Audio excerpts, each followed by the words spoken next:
vorstellen möchte. Diese Ballade, die heißt Mein Land.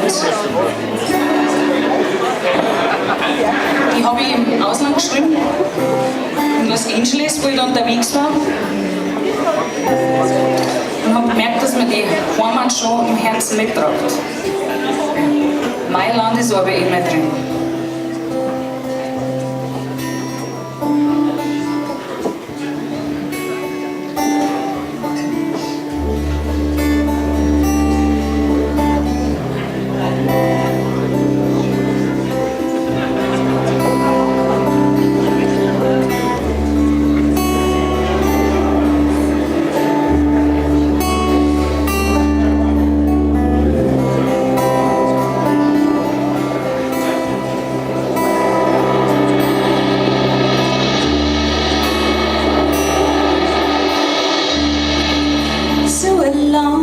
Schon was Schönes, man versteht sich, was man sagt.